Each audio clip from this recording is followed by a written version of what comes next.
terjejas banjir catatkan sedikit penurunan.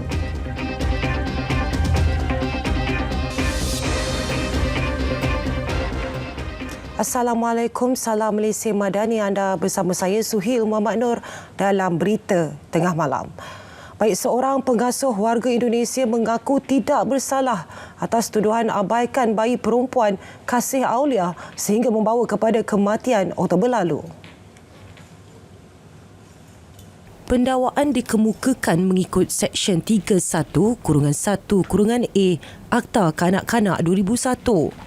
Mahkamah benarkan ikat jamin RM15,000 dengan 2 penjamin tempatan. 21 Disember ditetapkan bagi sebutan semula kes. 22 orang warga asing ditahan Jabatan Imigresen Malaysia Pulau Pinang dalam satu serbuan pusat hiburan di Georgetown, Pulau Pinang. Premis itu menawarkan wanita warga asing sebagai pelayan pelanggan GRO. Ketua Pengarah Imigresen Datuk Ruslan Jusoh menyatakan operasi dijalankan hasil aduan orang awam dan risikan JIM. Dalam operasi bermula 10.30 malam, 32 individu diperiksa dan terdapat mereka cuba melarikan diri. Mereka yang ditahan melakukan pelbagai kesalahan termasuk menyalahgunakan pas lawatan sosial. Kesemua tahanan ditempatkan di Depo Imigresen Juru Pulau Pinang untuk siasatan lanjut. Operasi penguatkuasaan terhadap warga negara asing akan dilaksanakan secara berterusan. Orang ramai dialu-alukan menyalurkan maklumat untuk membantu JIM melaksanakan penguatkuasaan.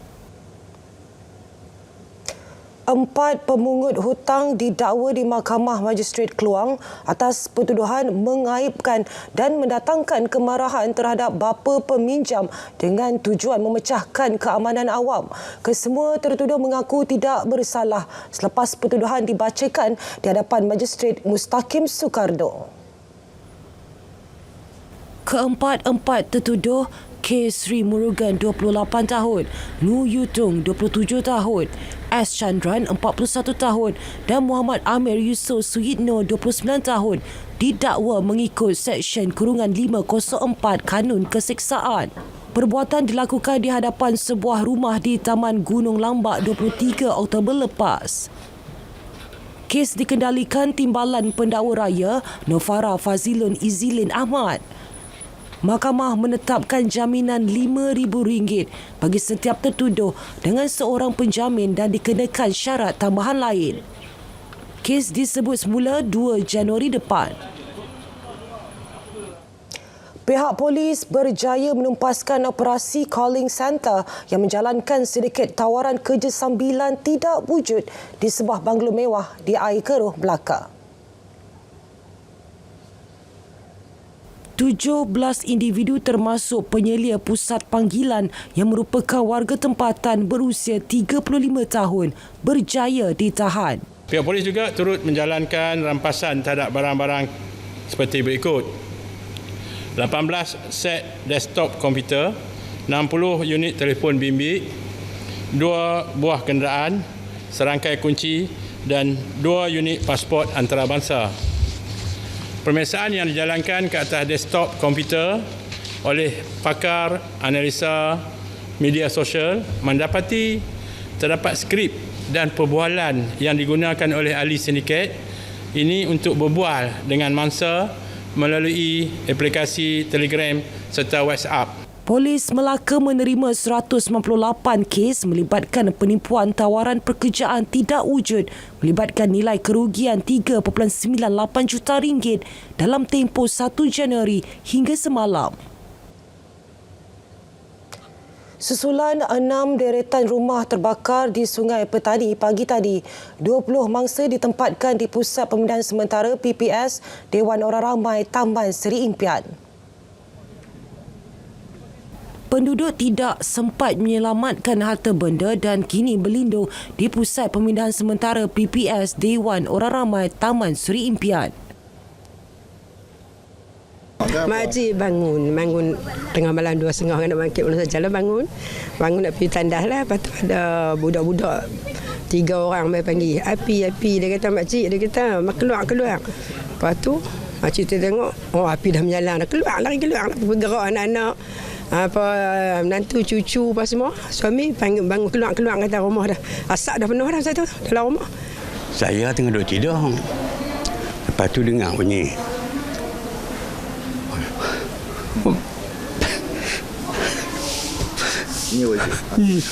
Motor. Saya bangkit lah. Tengok motor. Ada semua terbakar lah. Tadi bapa tunggu pembawa Sementara itu, Adun Sidam Kiri Bau Wong memberitahu pihaknya akan memutuskan bantuan secepat mungkin kepada mereka terjejas. Punca kebakaran masih dalam siasatan pihak berkuasa. Angkatan Pertahanan Awam APM meningkatkan kesiapsiagaan dengan kekuatan 1,203 pegawai dan 13,637 anggota di seluruh negara menghadapi monsun Timur Laut. APM juga menyediakan pasukan respon bencana sokongan PARAS yang akan digerakkan sebagai pasukan tindakan balas pada bila-bila masa. Selain daripada agensi kerajaan, pengurusan bencana ini juga perlu melibatkan agensi-agensi lain across the board melalui pendekatan whole of nation. Yang penting kerjasama di seluruh agensi kerajaan, NGO dan juga institusi-institusi yang punya kepakaran khusus. Dan alhamdulillah pada hari ini di peringkat APM 9 agensi telah bersetuju untuk bersama-sama menjadi rakan strategik. Dato' Armizan menandatangani nota hasrat pada Majlis Madani Siaga Sigap Pertahanan Awam Siaga MTL di Ibu Pejabat APM di Kajang. Situasi semasa banjir. Setakat pukul 11 malam, 3,961 penduduk terjejas berlindung di 35 pusat pemindahan sementara PPS di 2 negeri. Di Terengganu, penduduk terjejas banjir 3,588 yang ditempatkan di 29 PPS. Kuala Nerus rekod penduduk terkesan tertinggi dengan 1,710 penduduk. Susulan banjir juga 34 sekolah di 3 daerah ditutup. 25 daripadanya ditutup kerana dijadikan sebagai PPS manakala 9 lagi telah dinaiki air. Sementara itu, di Kelantan, penduduk terkesan banjir kekal 373 orang yang melibatkan 96 keluarga yang ditempatkan di 6 PPS di daerah Bacok dan Pasir Putih. Pasir Putih menjadi daerah paling terkesan dengan 312 penduduk terpaksa dipindahkan ke 4 PPS. Manakala di Perak, banjir pulih sepenuhnya selepas PPS SK Alor Pungsu Kerian ditutup sepenuhnya 2 petang. PPS tersebut dibuka sejak 23 Oktober. Banjir luar jangka, itu antara reaksi penduduk terjejas banjir yang dipindahkan di daerah Marang, Terengganu. Sekolah Kebangsaan Rusila Marang antara 6 pusat pemindahan sementara PPS yang dibuka di daerah Marang. PPS ini paling ramai menempatkan penduduk terjejas banjir iaitu 349 orang. Mereka merupakan penduduk dari Kampung Rurenggeh, Rurendang, Rurenggeh, Rusila dan juga Belubur. Ada hak akak dah tempat tinggi, lepas tu ada juga hak dak dah. Sebab air masuk laju lepas maghrib. Okey. Masuk kot pintu dapur. Masuk dalam rumah. Dalam rumah Di mana persekitaran keliling rumah tu daripada pagi dah. Jangka salin awal bulan 12 tapi 2 orang tu beranak awal belaka. 31 minggu dengan 36 minggu. Sekarang ni saya 36 minggu lebih dah lah. Biasa saya hidup PPS. Tu diri hari surut. Okey, belaka tak ada masalah. Doktor pun mari check up hari-hari. Selain SK Rusila, beberapa lagi PPS yang dibuka di daerah Marang ialah SK Bukit Gasing, SK Rawai, SMK Meshang dan SMK Seri Payung. Sementara itu, Trauma dengan insiden terperangkap semasa banjir luar jangka tahun lalu menjadi pendorong 3 penuntut Universiti Sultan Zainal Abidin UNIZA berpindah segera ke pusat pemindahan sementara. Untuk tahun ni kami ambil langkah berjaga-jaga lebih awal pada tahun lepas. Sebab tahun lepas kami terkandas dekat rumah lama jugalah, dalam separuh hari macam tu baru ada pertolongan daripada pihak luar. Pengalaman lepas kita orang macam keluar lambat sebab ramai lagi penduduk kat situ tak keluar. Lepas tu last sekali kita orang macam tinggal satu rumah je kat situ. Jadi kita ambil keputusan untuk keluar awal lah pada tahun ini. Waktu pagi tu kita tengok air dah naik, kita tengok jiran-jiran semua dah alihkan kereta. Jadi kita pun awal lah alihkan kereta, motor. Barang-barang pun kita dah siapkan pack. Lepas tu kalau macam hujan je kita tengok naik air tak. Kalau tengok jiran-jiran semua dah tak ada, dah keluar, kita pun geraklah keluar macam tu. Meskipun berada di PPS, namun proses pembelajaran dijalankan secara atas talian. Baik saudara, kita ikuti rangkuman paras air di seluruh negara setakat 11 malam.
Baik, bertemu kembali.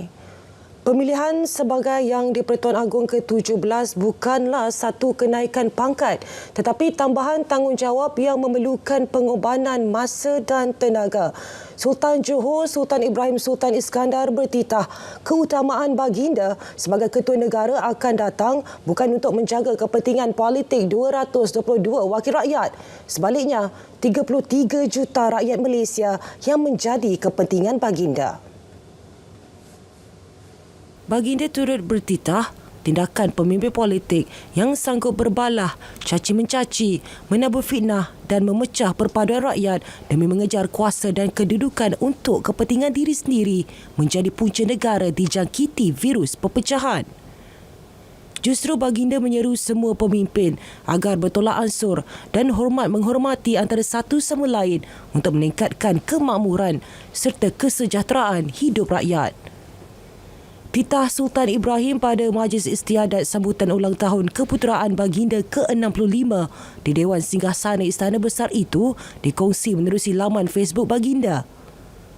Sepanjang tempoh melaksanakan tanggungjawab sebagai Yang di-Pertuan Agong ke-17, anak kanda baginda Tunku Mahkota Tunku Ismail akan dilantik sebagai pemangku Sultan Johor.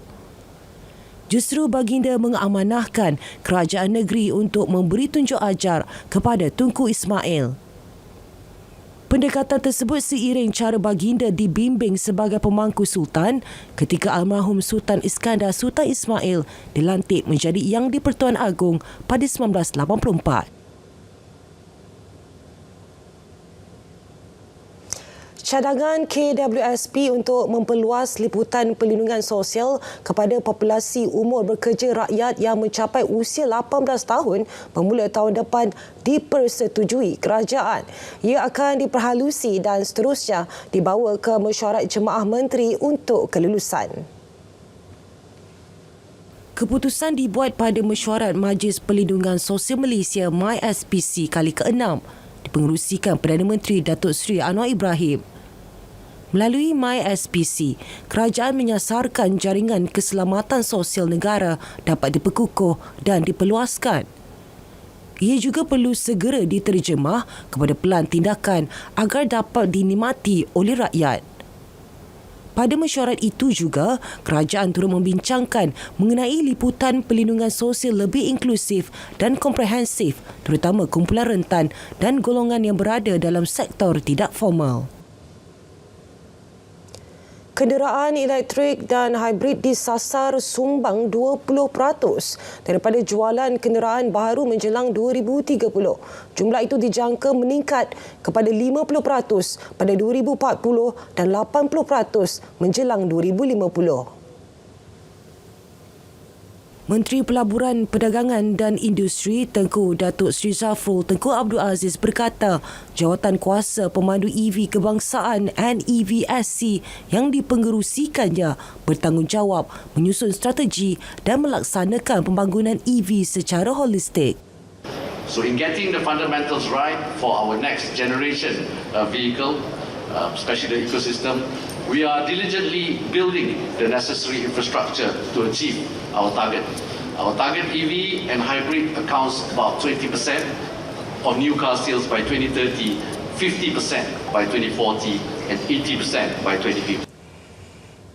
Beliau merasmikan e-Mobility Asia 2023 di Ibu Negara. Sementara itu, pemain industri EV disaran agar lebih progresif dalam melatih dan meningkatkan kemahiran tenaga kerja bagi berdepan peralihan teknologi. Ketika ini, latihan tenaga kerja sedia ada dan baharu tidak mencukupi berbanding dengan pertumbuhan industri EV.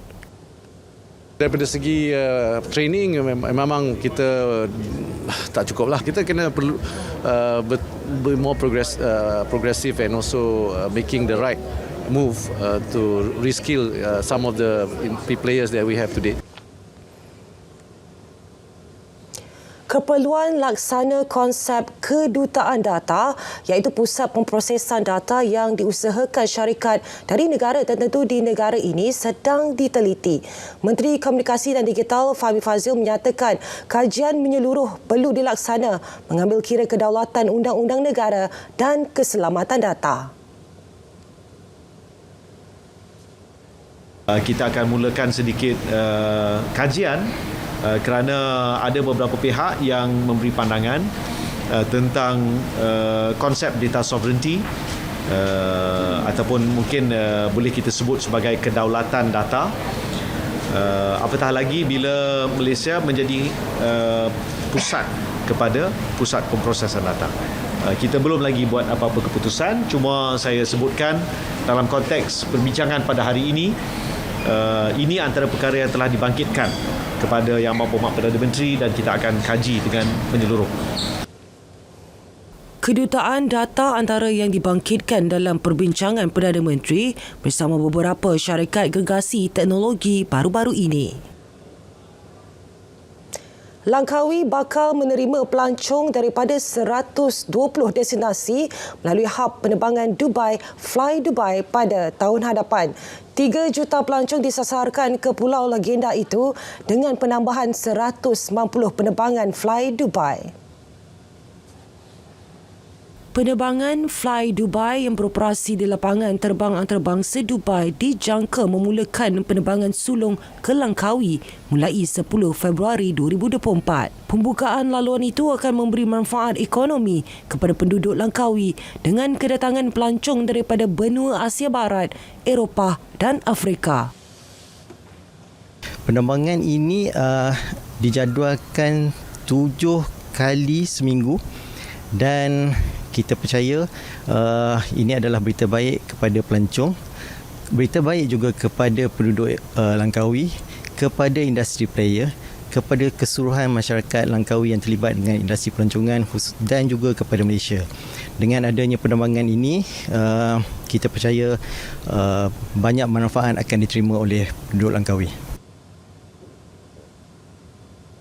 Seramai 127,280 orang telah menyertai program pertanian bandar serta pembangunan pertanian komuniti. Jumlah itu membabitkan 36,365 lokasi di seluruh negara sejak ia dilancarkan pada 2018. Timbalan Menteri Pertanian dan Keterjaminan Makanan Chan Fung Hin menjangka peningkatan jumlah pada tahun hadapan. Komoditi ini kan dari tahun 2018 ke tahun 2022 peruntukan jumlah peruntukan yang telah diperuntukkan adalah 53,7 juta. So ini sesuatu yang memang dia ongoing. Cuma tahun depan tu saya melihat ada peningkatan peruntukan yang agak signifikan lah. Saya katakan kalau next step apa yang kita boleh bantu lagi, saya akan cakap semuanya akan berpunca daripada peruntukan dulu. Lepas tu ada dengan bimbingan sama ada daripada Jabatan Pertanian ke. Bagi meremajakan industri pertanian, kerajaan menggalakkan golongan muda berumur 18 hingga 40 tahun untuk menyertai program agropreneur muda. Beliau merasmikan projek bantu farm di Hulu Langat. Kolam terbiar. Jabatan Perikanan Negeri Sembilan sedang menjalankan proses pemutihan serta mengenal pasti kolam ikan terbiar untuk dibangunkan semula. Dan saya telah arahkan semua pejabat perikanan daerah untuk mengambil dan buat siasatan secara terperinci lah sebelum kita kemukakan kepada kerajaan negeri kolam mana yang perlu diutamakan dan tahap kerosakannya. Terdahulu, media melaporkan Esko Pertanian, Keterjaminan Makanan dan Kos Sari Hidup Negeri Sembilan, Datuk Seri Jalaluddin Alias berkata, pemulihan melibatkan kolam yang terbiar akibat kejadian banjir besar pada Disember 2021. Kos pembangunan semula Kompleks Sukan Shah Alam KSSA berjumlah 3.28 bilion ringgit melibatkan keseluruhan kemudahan lain yang akan dibangunkan di sekitarnya. Itu penjelasan Menteri Besar Selangor Datuk Seri Amiruddin Syari susulan terdapat persoalan dibangkitkan mengenai kenaikan kos pembangunannya. Kos berkenaan belum diluluskan oleh kerajaan negeri kerana yang dipersetujui adalah melibatkan kos naik taraf stadium membabitkan jumlah sehingga 787 juta ringgit.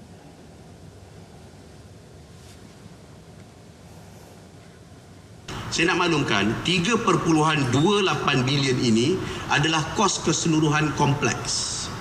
Kompleks itu yang melangkumi Stadium Malawati, Stadium Shah Alam, hotel, bangunan serta pusat stesen bersepadu dan pusat teater yang akan ada dalam cadangan fasa 1, fasa 2 dan fasa 3.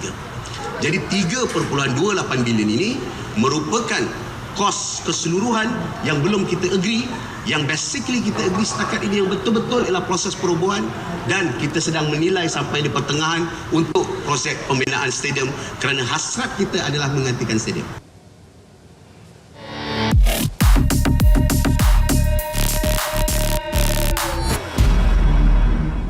Lembaga Tabung Haji tampil mengingatkan pendeposit untuk sentiasa peka dan berhati-hati dengan pautan yang mencurigakan. Hal ini ekoran wujud laman web www.tabunghaji.net dengan menggunakan nama dan logo tabung haji seolah-olah menawarkan perkhidmatan yang sama. Ternyata ini adalah palsu. Menurut tabung haji, laman web ini adalah palsu dan bukan di bawah kendalian TH. Begitu juga laman Facebook Tijari Tabung juga bukan di bawah kendalian tabung haji. Hati-hati, jangan jadi mangsa skamer. Pendeposit tabung haji boleh layari laman web Tijari yang betul di www.tijari.com.my atau www.tabunghaji.gov.my. Jika anda terima bahan fitnah atau disyaki tidak betul, segera lapor ke SKMM. Biar betul, tak pasti, jangan kongsi.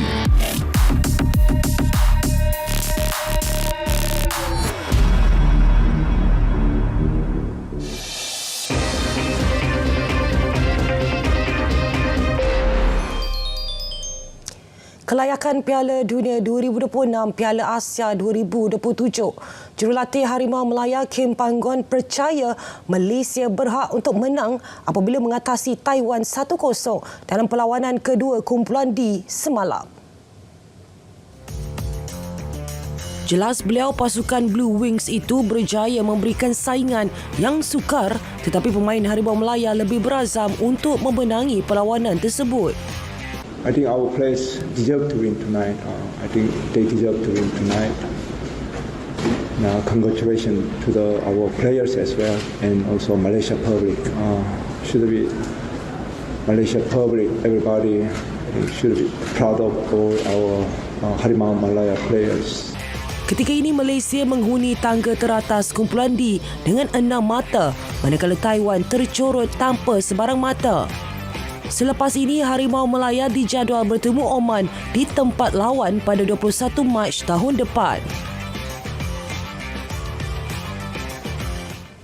Kelantan FC kini tiada pilihan selain perlu menyelesaikan isu berbangkit sebelum hujung tahun ini andai mahu kekal beraksi dalam saingan divisyen utama musim depan. Ketika ini, kelab itu menjadi satu-satunya pasukan yang masih belum mendapat lesen kebangsaan bagi musim 2024-2025. Menurut pengerusi Badan Bebas First Instance Body FIB, Sheikh Muhammad Nasir Sheikh Muhammad Sharif, keputusan untuk pemberian lesen kebangsaan kepada skuad The Red Warriors ditangguhkan sehingga Disember 2023 sekaligus memberi peluang mereka menyelesaikan langkah sepatutnya. Dalam masa sama, beliau turut mengesahkan pasukan itu tidak memiliki rekod tunggakan gaji pemain pada 30 Jun, namun mereka ada tunggakan menerusi surat deklarasi yang diberikan setakat 31 Ogos 2023. Walaupun Kelantan FC tidak memiliki rekod tunggakan gaji pemain dan pegawai pada 30 Jun, namun demikian Kelantan FC didapati memiliki tunggakan gaji di dalam surat deklarasi mereka setakat 31 Ogos 2023. Jadi ada dua isu di sini yang perlu saya tekankan berkenaan dengan Kelantan FC. Yang pertama, isu pertama tunggakan gaji setakat 31 Ogos 2023. Sebagai langkah permulaan, FIB telah mengarahkan Kelantan FC untuk menyelesaikan bayaran tunggakan gaji. Sementara itu, 10 pasukan telah diberikan lesen kebangsaan musim depan 2024-2025 untuk kekal beraksi dalam saingan Liga Super musim depan. Antara pasukan yang telah berjaya ialah Johor Darul Takzim JDT, Perak FC, Seri Pahang FC, Selangor FC, Terengganu FC, Penang FC dan Kuching City FC. Bagaimanapun, 3 kelab yang lain juga telah diberikan lesen kebangsaan berserta hukuman, iaitu Kuala Lumpur City FC, Kelantan United FC dan Sabah FC. Hukuman yang telah dikenakan adalah berbentuk hukuman denda sejumlah RM20,000 atas kesalahan dalam menyediakan notis ataupun surat deklarasi kepada FIB. Beliau memaklumkan perkara itu dalam satu sidang media khas berkenaan keputusan pelesenan klub Liga Super dan klub EFL M3. Baik saudara, laporan itu mengakhiri berita tengah malam. Dari sungai ke segara, Palestin pasti merdeka. Malaysia Madani, tekad perpaduan penuhi harapan. Selamat malam.